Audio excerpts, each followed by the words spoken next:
ಶ್ರೀ ವಿಶ್ವಾವಸುನಾಮ ಸಂವತ್ಸರ ದಕ್ಷಿಣಾಯಣ ಶರದೃತು ಆಶ್ವೀಜ ಮಾಸ ಶುಕ್ಲ ಪಕ್ಷವಾಗಿದೆ. ಈ ದಿವಸ ಮಂಗಳವಾರವಾಗಿರತಕ್ಕಂಥದ್ದು. ಅಷ್ಟಮಿ ತಿಥಿ ಪೂರ್ವಾಷಾಢ ನಕ್ಷತ್ರ. ಈ ದಿವಸ ಇದು ದುರ್ಗಾಷ್ಟಮಿ. ಅದು ಮಂಗಳವಾರ ದಿವಸ ಅಷ್ಟಮಿ ಕೂಡಿಬಿಟ್ರೆ ಅದು ತುಂಬ ಪ್ರಶಸ್ತ ಅಂತ ಹೇಳ್ತಾರೆ. ಬಹುಶಃ ಹೀಗೆ ಸಿಗ್ತಕ್ಕಂಥದ್ದು ವಿರಳ. ಹೀಗಾಗಿ ಈ ನವರಾತ್ರಿಯಲ್ಲಿ ಇದು ಸಾಧ್ಯವಾಗಿದೆ. ಅಷ್ಟಮಿ ಮಂಗಳವಾರ ದೊರೆತಿರ್ತಕ್ಕಂಥದ್ದು ಬಹಳ ಶುಭ ಫಲವನ್ನು ಕೊಡುತ್ತೆ. ಭಗವತಿಯ ಆರಾಧನೆಗೆ ಆ ತರಂಗಗಳನ್ನು ಏರ್ಪಾಡು ಮಾಡುತ್ತೆ. ಕಾಲ ನಮ್ಮನ್ನು ಯಾಕೆ ಕಾಲಕ್ಕೆ ಎಷ್ಟು ಮಹತ್ವ ಅಂತಂದರೆ ಆ ಸಾಮೀಪ್ಯಕ್ಕೆ ತಂದು ಕೊಡುತ್ತೆ. ನೋಡಿ, ಇಷ್ಟು ಕಾಲ ಇಲ್ಲದ ಜಾತಕ ಫಲ ಕಾರ್ಯಕ್ರಮ ಈ ವೇಳೆಗೆ ಬಂದಿದೆ ಅಂದರೆ ನಿಮಗೆ ಸಮೀಪಕ್ಕೆ ಬಂದಿದೆ. ನಿಮಗೆ ಕಣ್ಮನಗಳಿಗೆ ನೋಡಲಿಕ್ಕೆ ಕೇಳಿಸ್ಕೊಳ್ಳಿಕ್ಕೆ ಒಂದು ಕಾಲ ಏರ್ಪಾಡು ಮಾಡಿಕೊಟ್ಟಿದೆ. ಇಷ್ಟು ಹೊತ್ತು ಇಲ್ಲದನ್ನು ಈಗ ಏರ್ಪಾಡು ಮಾಡಿದೆಯಲ್ಲ. ಹೀಗೆ ನಮ್ಮ ಬದುಕಿನಲ್ಲಿ ಅನೇಕ ತೊಡಕುಗಳು, ಸಂಕಷ್ಟಗಳು, ಮತ್ತಿನ್ನೇನೋ ವ್ಯಥೆ, ನೋವು ಇಂಥದ್ದಿದ್ದಾಗ ಇವುಗಳನ್ನು ಕಳೆದು ಹೋಗಬೇಕು. ಆ ಸಂತೋಷ, ಸಮಾಧಾನ ಅಂತಕ್ಕಂಥದ್ದು ಬರಬೇಕು. ಅದಕ್ಕೆ ಕಾಲ ಕೂಡಬೇಕು. ಕಾಲ ಬರದ ಹೊರತು ಯಾವುದೂ ನೆರವೇರೋದಿಲ್ಲ. ಹೀಗಾಗಿ ಈ ದಿವಸ ಅಂಥದ್ದೊಂದು ಕಾಲ ಕೂಡಿದೆ. ಯಾವುದಕ್ಕೆ? ಭಗವತಿಯ ಸಮೀಪಕ್ಕೆ, ನಾವು ಆಕೆಯ ಅನುಸಂಧಾನಕ್ಕೆ ಒಂದು ಒಳ್ಳೆಯ ಪ್ರಶಸ್ತ ಕಾಲವನ್ನು ನಿರ್ಮಾಣ ಮಾಡಿಕೊಟ್ಟಿದೆ ಈ ಶರತ್ಕಾಲ. ಅದರಲ್ಲೂ ಈ ಮಂಗಳವಾರ, ಅದರಲ್ಲೂ ಈ ಅಷ್ಟಮಿ ಕೂಡಿರ್ತಕ್ಕಂಥದ್ದು. ಅಷ್ಟಮಿ ದಿವಸ ನಾವು ಮಹಾಗೌರಿಯನ್ನು ಪ್ರಥಮಂ ಶೈಲಪುತ್ರೀತಿ, ದ್ವಿತೀಯಂ ಬ್ರಹ್ಮಚಾರಿಣಿ, ತೃತೀಯಂ ಚಂದ್ರಘಂಟೇತಿ, ಕೂಷ್ಮಾಂಡೇತಿ ಚತುರ್ಥಕಂ, ಪಂಚಮಂ ಸ್ಕಂದಮಾತೇತಿ, ಷಷ್ಠಂ ಕಾತ್ಯಾಯನೇತಿ ಚ, ಸಪ್ತಮಂ ಕಾಲರಾತ್ರಿಶ್ಚ, ಮಹಾಗೌರೀತಿ ಚಾಷ್ಟಮಂ. ಅಷ್ಟಮಿಯಲ್ಲಿ ಗೌರಿಯ ಆರಾಧನೆಯನ್ನು ಮಾಡಬೇಕು ಅಂತ. ಗೌರಿ ಸುವರ್ಣ ವರ್ಣದವಳು, ಬಂಗಾರದ ವರ್ಣದವಳು. ಅವಳನ್ನು ಆರಾಧನೆ ಮಾಡೋದರಿಂದ ನಮ್ಮ ಬದುಕು ಕೂಡ ಬಂಗಾರವಾಗಿಬಿಡುತ್ತೆ. ಬಾಳು ಬಂಗಾರವಾಗಬೇಕು ಅಂತಲೇ ಎಲ್ಲರ ನಿರೀಕ್ಷೆ, ಆಸೆಗಳು ಅಲ್ವಾ. ಹೀಗಾಗಿ ಅಂಥದ್ದೊಂದು ಏರ್ಪಾಡಾಗಬೇಕು ಅಂದರೆ ದುರ್ಗೆಯ ಆರಾಧನೆಯನ್ನು ಈ ದಿವಸ ನೆರವೇರಿಸಬೇಕು. ಹಲವು ಬಗೆಗಳಲ್ಲಿ ಈ ದಿವಸ ಆರಾಧನೆಯನ್ನು ಹೇಳಿದೆ. ನಾವು ಸಪ್ತಶತಿಯ ಕಥೆಯನ್ನು ನೆನಪು ಮಾಡಿಕೊಂಡು ಆರಾಧನೆಯ ಕ್ರಮಕ್ಕೆ ಹೋಗೋಣ. ಅಲ್ಲಿ ಸಪ್ತಮಿ, ಅಷ್ಟಮಿ, ನವಮಿ ನಿನ್ನೆಯಿಂದ ಪ್ರಾರಂಭವಾಗಿದೆ. ಆ ಚಂಡಮುಂಡರು, ರಕ್ತಬೀಜಾಸುರರು, ಶುಂಭ ನಿಶುಂಭರ ವಧೆ ನಾಳೆ. ಆ ರೀತಿಯಲ್ಲಿ ದುರ್ಗೆ ಎಲ್ಲ ದೈತ್ಯ ಶಕ್ತಿಗಳನ್ನು ಕೇವಲ ಹೂಂಕಾರ ಮಾತ್ರದಿಂದಲೇ ಅವರನ್ನು ಸಂಹಾರ ಮಾಡ್ತಾ, ಇನ್ನೂ ಕಠಿಣವಾಗಿರ್ತಕ್ಕಂಥ ರಾಕ್ಷಸರನ್ನು ಅವಳ ಆಯುಧಗಳಿಂದ ಕೊಲ್ತಾ, ರಕ್ತಬೀಜಾಸುರನಂತೂ ಆ ಕರಾಳ ಜಿಹ್ವೆಯನ್ನು ಚಾಚಿ, ರಕ್ತಬೀಜಾಸುರನ ಒಂದೊಂದು ಹನಿ ಬಿದ್ದಾಗಲೂ ಅಲ್ಲೊಬ್ಬ ರಾಕ್ಷಸ ಹುಟ್ಟುಕೊಳ್ತಾನೆ. ಹೀಗಿರುವಾಗ ಏನು ಮಾಡಬೇಕು ಸಂಹಾರಕ್ಕೆ? ರಕ್ತ ಕೆಳಗೆ ಬೀಳಬಾರ್ದು. ಆ ರೀತಿಯಲ್ಲಿ ಸೃಷ್ಟಿ ಮಾಡಬೇಕು ಅಂತಂದರೆ ಹೇಗೆ ಅಂತಂದರೆ ಆ ಕಾಳಿಯ ವಿಶೇಷ ಆಲೋಚನಾ ಶಕ್ತಿ ತನ್ನ ನಾಲಿಗೆಯನ್ನೇ ವಿಸ್ತರಿಸಿಬಿಡ್ತಾಳೆ. ವಿಸ್ತೀರ್ಣವಾದ ನಾಲಿಗೆಯನ್ನು ಉಂಟು ಮಾಡಿ ಅಲ್ಲಿ ರಕ್ತಬೀಜಾಸುರನ್ನು ಇಟ್ಕೊಂಡು ಅಲ್ಲಿ ವಧೆ ಮಾಡ್ತಾಳೆ. ರಕ್ತವನ್ನೆಲ್ಲ ಕುಡಿದು ಬಿಡ್ತಾಳೆ. ಯಾವ ಥರ ವಿಕಾರವಾಗಿದೆ ಇದು ಅಂದರೆ ಏನಂದರೆ ತುಂಬ ಕ್ಲಿಷ್ಟವಾದದ್ದು. ನಮ್ಮ ಬದುಕಿಗೆ ಇದನ್ನು ಎದುರಿಸೋದಕ್ಕೆ ಸಾಧ್ಯವೇ ಇಲ್ಲ. ಸಮಸ್ಯೆಗಳು ಮತ್ತೆ ಮತ್ತೆ ಮತ್ತೆ ಮತ್ತೆ ಬರ್ತಾನೆ ಇದೆ. ಗುರಿ ತಲುಪಲಿಕ್ಕೆ ಆಗ್ತಾ ಇಲ್ಲ. ಎಷ್ಟೋ ಜನಕ್ಕೆ ಈ ಥರ ಸಮಸ್ಯೆ ಇರುತ್ತೆ. ಯಾಕೆ ಇಷ್ಟು ವಿಘ್ನಗಳಿದೆ? ಯಾಕೆ ಇಷ್ಟು ತೊಡಕುಗಳಿದ್ದಾವೆ? ಆರೋಗ್ಯ ಸಮಸ್ಯೆಯಿಂದ ಹಿಡ್ಕೊಂಡು ನಿಮ್ಮ ಕೆಲಸ, ವ್ಯಾಪಾರ, ವಿದ್ಯೆ ಏನಾದರೂ ಅನ್ವಯ ಮಾಡ್ಕೊಳ್ಳಿ. ಆಗ್ತಾಯಿಲ್ಲಪ್ಪ, ಇದನ್ನು ನನ್ನ ಕೈಲಿ ದಾಟಲಿಕ್ಕೆ ಆಗ್ತಾಯಿಲ್ಲ ಅಂದಾಗ ನೋಡಿ, ಈ ಒಂದು ಅಷ್ಟಮಿ ಸಂದರ್ಭದಲ್ಲಿ ಆ ದುರ್ಗಾ ಸಪ್ತಶತಿಯ ಪಾರಾಯಣ ಮಾಡಿಸ್ಬಿಟ್ರೆ ನೀವು ಹೇಗೆ ತುಂಬ ಕಠಿಣವಾದದ್ದು, ತಲೆನೋವಾಗಿರ್ತಕ್ಕಂಥದ್ದನ್ನು ಆ ದುರ್ಗೆ ವಿಶೇಷ ಕಲ್ಪನೆಯಿಂದ, ಅಂದರೆ ತನ್ನ ಶಕ್ತಿ ಸಾಮರ್ಥ್ಯಗಳಿಂದ ಆಲೋಚಿಸಿ ಆ ರೀತಿಯಲ್ಲಿ ರಕ್ತಬೀಜಾಸುರನನ್ನು ವಧೆ ಮಾಡಿದ್ಲೋ ಆ ರೀತಿಯಲ್ಲಿ ನಮ್ಮ ಕಷ್ಟಗಳೆಲ್ಲ ಹೀಗೆ ರಕ್ತಬೀಜಾಸುರರಿದ್ದ ಹಾಗೆ ಒಂದಾಯ್ತಾ ಇನ್ನೊಂದು, ಒಂದಾಯ್ತಾ ಮತ್ತೊಂದು, ಮತ್ತೊಂದಾಯ್ತಾ ಮಗದೊಂದು, ಹೀಗೆ ಅಂಟುಕೊಂಡಿರುತ್ತೆ. ಹೀಗೆ ಪದೇ ಪದೇ ಪದೇ ಉತ್ಪತ್ತಿಯಾಗ್ತಾ ಇರತಕ್ಕಂಥ ಇಂಥ ಸಮಸ್ಯೆಗಳಿಗೆ ದುರ್ಗೆ ಅಲ್ಲದೆ ಇನ್ಯಾರು ಪರಿಹಾರ ಮಾಡಲಿಕ್ಕೆ ಸಾಧ್ಯ? ಆ ದೃಷ್ಟಿಯಿಂದ ಈ ದಿವಸ ಹೇಗೆ ಅಂಥ ಮಹತ್ತರವಾದ ರಾಕ್ಷಸರನ್ನು ಸಂಹಾರ ಮಾಡಿದ್ಲೋ ದುರ್ಗೆ, ಪರಮ ಚಂಡಾಲರನ್ನು ಚಂಡಾಡಿದಳೋ ಆ ರೀತಿಯಲ್ಲಿ ನಮ್ಮ ಸಮಸ್ಯೆಗಳನ್ನು ನೀನು ಬಲಿ ಹಾಕು ಅಂತ ಹೇಳಿ ಪ್ರಾರ್ಥನೆಯನ್ನು ಮಾಡಬೇಕು.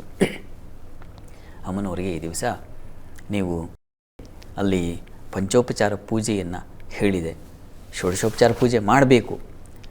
ಅದು ಶ್ರದ್ಧೆಯಿಂದ ನೀವು ಅಮ್ಮನವರ ವಿಗ್ರಹವನ್ನು ಇಟ್ಟು ದೇವಿ ಪೂಜೆಯನ್ನು ಫೋಟೋ ಮತ್ತೊಂದು ಹೇಗೆ ನಿಮ್ಮ ಅನುಕೂಲ ನೋಡಿಕೊಂಡು ಆ ರೀತಿಯಲ್ಲಿ ಷೋಡಶೋಪಚಾರ ದೇವಿಯನ್ನು ಆವಾಹನೆ ಮಾಡಿ ಆಕೆಗೆ ಸಕಲ ವಿಧವಾದ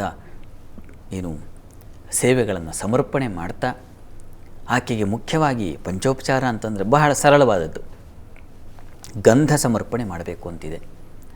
ಗಂಧವನ್ನು ತೆಗೆದು ಆಕೆಗೆ ಅಭಿಷೇಕವನ್ನು ಮಾಡಬಹುದು ಅಥವಾ ಗಂಧವನ್ನು ಲೇಪನ ಮಾಡಬಹುದು. ಆನಂತರದಲ್ಲಿ ಪುಷ್ಪ ಹೂವುಗಳನ್ನು, ಪರಿಮಳಭರಿತವಾದ ಹೂವುಗಳನ್ನು ಆಕೆ ಇಷ್ಟಪಡ್ತಾಳೆ ಅಂತ, ಹೀಗಾಗಿ ಜಾಜಿ, ಮಲ್ಲಿಗೆ, ಸಂಪಿಗೆ ಇಂಥ ಹೂವುಗಳನ್ನು ಸಮರ್ಪಣೆ ಮಾಡ್ತಕ್ಕಂಥದ್ದು.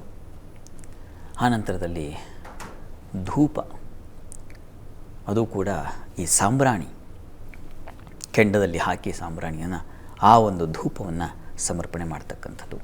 ಆನಂತರ ದೀಪ ಸಮರ್ಪಣೆ ಮಾಡಿ ಆ ಜಗಜ್ಯೋತಿಗೆ ಒಂದು ಪುಟ್ಟ ದೀಪವನ್ನು ನಾವು ನಿನ್ನ ಬೆಳಕಿಗೆ ಆಶ್ರಯವಾಗಿ ಇರ್ತಕ್ಕಂಥ ಮತ್ತೊಂದು ಬೆಳಕು, ನಿನ್ನ ಬೆಳಕಿನ ಮುಂದೆ ಈ ಬೆಳಕು ಏನೂ ಅಲ್ಲ, ಆದರೂ ಈ ಬೆಳಕನ್ನೇ, ಯಾಕೆಂದರೆ ಶುದ್ಧತೆಯ ಸಂಕೇತ, ಹೀಗಾಗಿ ಇದನ್ನೇ ನಾನು ನಿನಗೆ ಉಪಚಾರ ಮಾಡ್ತಾ ಇದ್ದೀನಿ ಅಂತ ಹೇಳಿ ಮಾಡ್ತಕ್ಕಂಥದ್ದು. ಮತ್ತು ನೈವೇದ್ಯ ಈ ದಿವಸದಲ್ಲಿ ಹೇಳುತ್ತೆ, ನಾರಿಕೇಳ ಮಥಾಷ್ಟಮ್ಯಾಂ ದೈವೇ ನೈವೇದ್ಯಮರ್ಪಯೇತ್ ಬ್ರಾಹ್ಮಣಾಯ ಪ್ರದಾತವ್ಯಂ ತಾಪಹೀನೋ ಭವೇನ್ನರಃ ಅಂತ ಉಲ್ಲೇಖವನ್ನು ಮಾಡಿದ್ದಾರೆ. ಈ ದಿವಸ ತಾಯಿಗೆ ನಾರಿಕೇಳವನ್ನು ಸಮರ್ಪಣೆ ಮಾಡಿ ಅದನ್ನೇ ನೈವೇದ್ಯ ಸಮರ್ಪಣೆ ಮಾಡಿ ಆಕೆಗೆ ಸಮರ್ಪಣೆ ಮಾಡಬೇಕು. ಮತ್ತು ಈ ನಾರಿಕೇಳವನ್ನು ಅದರ ಸಹಿತವಾಗಿ, ಭಾಂಡ ಸಹಿತವಾಗಿ ನಾರಿಕೇಳ ಬ್ರಾಹ್ಮಣರಿಗೆ ದಾನ ಮಾಡಿದರೆ ಅದು ತಾಪಹೀನೋ ಭವೇನ್ನರಃ ಅಂತ, ಟೆನ್ಷನ್ನಿಂದ ನೀವು ಬಿಡುಗಡೆಗೊಳ್ತೀರ. ತಾಪ ಅಂತಂದರೆ ಒತ್ತಡ, ಆ ಒತ್ತಡದಿಂದಾಗಿರ್ತಕ್ಕಂಥ ಶಿಖ ಬಿಸಿ, ತಲೆ ಮುಟ್ಕೊಂಡ್ರೆ ಬಿಸಿಯಾಗಿರ್ತದೆ. ಯಾಕಪ್ಪ ಅಂದರೆ ಟೆನ್ಷನ್, ಸ್ಟ್ರೆಸ್. ನೋಡಿ, ಇದದೇ ತಾಪಹೀನ, ತಾಪ ಅಂತಂದರೆ ಅದು ಈ ಸ್ಟ್ರೆಸ್ಸನ್ನು ಸಂಸ್ಕೃತದಲ್ಲಿ ತಾಪ ಅಂತ ಕರೀಬಹುದು. ಯಾಕೆ ಅಂತಂದರೆ ತಾಪ ಅಂದರೆ ಬಿಸಿ ಅಂತ. ಈ ಸ್ಟ್ರೆಸ್ಸಿಂದಾಗಿ ತಲೆ ಬಿಸಿ ಆಗುತ್ತೆ, ತಲೆನೋವಾಗುತ್ತೆ, ಜ್ವರ ಬರುತ್ತೆ, ಇನ್ನೇನೇನೋ ಆಗಿಬಿಡುತ್ತೆ. ಅಂತೂ ಇದರ ಎಲ್ಲದರ ಮೂಲ ನೀವು ಡಾಕ್ಟರ್ ಹತ್ರ ಹೋಗಿ ಕೇಳಿ, ಯಾಕೆ ನನಗೆ ಹೀಗೆ ಅಂತಂದರೆ ಸ್ಟ್ರೆಸ್ ಮಾಡ್ಕೊಂಡಿದ್ದೀರಾ ಅಂತ ಹೇಳ್ತಾರೆ. ಸ್ಟ್ರೆಸ್ ಎಲ್ಲದರ ಮೂಲ ಬೇರು. ಸ್ಟ್ರೆಸ್ಸಿಂದ ರಿಲೀಫ್ ಆಗುವುದು ಹೇಗೆ? ಶಾಂತವಾಗಿರಬೇಕು. ಶಾಂತವಾಗಿರೋದೇ ಬರಲ್ವೇ? ಅದು ಹೇಗೆ ಅಂದರೆ ಅನುಗ್ರಹ ಆಗಬೇಕು. ಅದಕ್ಕೇನಪ್ಪ ಮಾಡೋದು? ಎಳನೀರನ್ನು ಅಭಿಷೇಕ ಮಾಡಿಸೋದು, ಎಳನೀರನ್ನು ನೈವೇದ್ಯ ಮಾಡೋದು, ಅಮ್ಮನವರಿಗೆ ಎಳನೀರನ್ನು ದಾನ ಮಾಡ್ತಕ್ಕಂಥದ್ದು. ಇದರಿಂದ ಮನಸ್ಸಿಗೆ ಅಂಥದ್ದೊಂದು ತರಂಗಗಳು ನಮಗೆ ಉಂಟಾಗುತ್ತೆ. ನೀವು ಅಭಿಷೇಕ ಮಾಡಿದ್ದೋ ನೈವೇದ್ಯ ಮಾಡಿದ್ದನ್ನು ಅದನ್ನು ತೀರ್ಥ ರೂಪದಲ್ಲಿ ತಗೋಬೇಕು. ಯಾವಾಗ ನೀವು ತಗೊಳ್ತಿರೋ ಅದು ಪಂಚಕೋಶಗಳಿಗೆ ಹೋಗಿ ಸೇರಿ ಅದು ಎಲ್ಲೆಲ್ಲಿ ಯಾವ್ಯಾವ ಕೆಲಸ ಮಾಡಬೇಕು ಆ ಕೆಲಸ ಮಾಡುತ್ತೆ. ಆಹಾರ ಅಥವಾ ಟ್ಯಾಬ್ಲೆಟ್ ತಗೊಳ್ಳೋದ್ರಿಂದ, ರೋಗಿಗೆ ಟ್ಯಾಬ್ಲೆಟನ್ನು ನುಂಗೋದ್ರಿಂದ ಶರೀರದೊಳಗೆ ಹೋಗುತ್ತೆ, ಕೆಲಸ ಮಾಡೋಕ್ಕೆ ಶುರು ಮಾಡುತ್ತೆ. ಅದೇ ರೀತಿಯಲ್ಲೇ ದೇವಿಗೆ ಸಮರ್ಪಣೆ ಮಾಡಿದ ಪಾಯಸ, ಪ್ರಸಾದ ಯಾವುದೇ ಇರಲಿ, ನೈವೇದ್ಯ ಇತ್ಯಾದಿಗಳೆಲ್ಲ ಒಳಗೆ ಹೋಗಿ ಕೆಲಸ ಮಾಡೋಕ್ಕೆ ಶುರು ಮಾಡುತ್ತೆ. ಆದರೆ ಉತ್ಕಟವಾದ ನಂಬಿಕೆ ಬೇಕು. ಆ ರೀತಿಯಲ್ಲಿ ಈ ದಿವಸ ದುರ್ಗೆಯ ಆರಾಧನೆಯನ್ನು ಮಾಡಬೇಕು. ಆಕೆಗೆ ಇಂಥದ್ದನ್ನೆಲ್ಲ ಸಮರ್ಪಣೆ ಮಾಡಬೇಕು. ಇದರ ಜೊತೆಗೆ ದುರ್ಗಾಷ್ಟಮಿ ದಿವಸ ಹೇಳಿದೆ, ಸಪ್ತಶತಿ ಪಾರಾಯಣವನ್ನು ಖಂಡಿತ ಮಾಡಿಸ್ಬೇಕು. ಅದು ತುಂಬ ಫಲಪ್ರದವಾದ ಒಂದು ಅನುಗ್ರಹಪ್ರದವಾಗಿರ್ತಕ್ಕಂಥ ಉಡುಗೊರೆಗಳನ್ನು, ಫಲಗಳನ್ನು ಕೊಟ್ಟುಬಿಡುತ್ತೆ, ಅದರಲ್ಲಿ ಸಂಶಯ ಇಲ್ಲ. ಹೀಗಾಗಿ ದಿವಸ ಆ ದುರ್ಗಾ ಸಪ್ತಶತಿ ಪಾರಾಯಣ ಮತ್ತು ದುರ್ಗಾ ಸೂಕ್ತ, ಅಲ್ಲೂ ಬರ್ತದೆ, ತಾಮಗ್ನಿವರ್ಣಾಂ ತಪಸಾ ಜ್ವಲಂತಿ ವೈರೋಚನೀಂ ಕರ್ಮಫಲೇಶು ಜುಷ್ಟಾಂ ದುರ್ಗಾಂ ದೇವೀಗಂ ಶರಣಮಹಂ ಪ್ರಪದ್ಯ ಸುತರಸಿತರಸೇ ನಮಃ. ಈ ಮಂತ್ರ ಅದನ್ನು ಹೇಳ್ಕೊಳ್ಳೋದ್ರಿಂದಾಗಿ ಇದು ಕೂಡ ನಿಮ್ಮ ತಾಪವನ್ನು, ನಿಮ್ಮ ಕೋಪವನ್ನು, ನಿಮ್ಮ ಸ್ಟ್ರೆಸ್ಸನ್ನು ರಿಲೀಫ್ ಮಾಡುತ್ತೆ. ಈ ದಿವಸ ತಪ್ಪದೇ ಈ ಮಂತ್ರವನ್ನು ಕೇಳಿಸ್ಕೊಳ್ತಕ್ಕಂಥದ್ದು ಮರಿಬೇಡಿ. ಇದರ ಜೊತೆಗೆ ಈ ದಿವಸ ಪಾರಾಯಣಗಳನ್ನು ಮಾಡಬಹುದು. ಲಲಿತಾ ಸಹಸ್ರನಾಮ ಇತ್ಯಾದಿ ದುರ್ಗಾ ಸ್ತುತಿಗಳನ್ನು ಹೇಳಿಕೊಳ್ತಕ್ಕಂಥದ್ದು. ಮತ್ತು ಈ ದಿವಸ ಕುಮಾರಿಕಾ ಪೂಜೆ 1 ವರ್ಷದಿಂದ ಪ್ರಾರಂಭ ಮಾಡಿ 9 ವರ್ಷದ ಒಳಗಿನ ಪುಟ್ಟ ಮಕ್ಕಳಿಗೆ, ಹೆಣ್ಣು ಮಕ್ಕಳಿಗೆ ಅವರಿಗೆ ಪೂಜೆಯನ್ನು ನೆರವೇರಿಸ್ತಕ್ಕಂಥದ್ದು. ವಸ್ತ್ರ, ಹಣ್ಣು, ಹೂ ಇವುಗಳನ್ನು ಸಮರ್ಪಣೆ ಮಾಡ್ತಕ್ಕಂಥದ್ದು. ಹೇಗೆ ದೇವಿಯ ಆರಾಧನೆಯೋ ಆ ರೀತಿಯಲ್ಲಿ ಮಕ್ಕಳಿಗೆ ಕೊಡ್ತಕ್ಕಂಥದ್ದು. ಅದು ಕೂಡ ಬಹಳ ಬಹಳ ಶುಭ ಫಲವನ್ನು ಉಂಟು ಮಾಡುತ್ತೆ ಅಂತ ಹೇಳಿದೆ. ಹೀಗಾಗಿ ಹಲವು ಬಗೆಗಳಲ್ಲಿ ದೇವಿಯ ಆರಾಧನೆಯನ್ನು ಹೇಳಿದೆ. ಈ ಅಷ್ಟಮಿ ದಿವಸ ಅಂತೂ ತಪ್ಪದೇ, ಅದರಲ್ಲೂ ನಾನು ಪ್ರಾರಂಭದಲ್ಲಿ ಹೇಳಿದೆ, ಮಂಗಳವಾರ ಬಂದಿರತಕ್ಕಂಥ ಅಷ್ಟಮಿ ತುಂಬ ವಿಶೇಷ ಕಾಲ, ಅಂಥ ಮಹತ್ವವಾದ ಕಾಲವನ್ನು ಸೃಷ್ಟಿಸಿದೆ.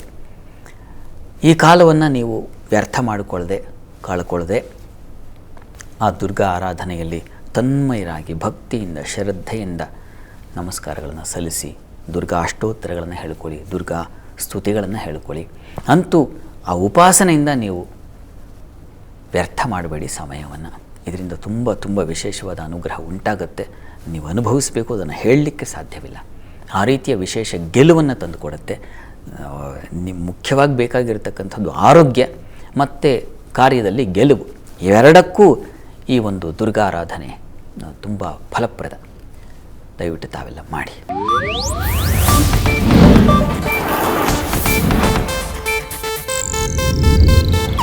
ಇದು ಏಷ್ಯಾನೆಟ್ ನ್ಯೂಸ್ ನೆಟ್ವರ್ಕ್ ಪ್ರಸ್ತುತಿ.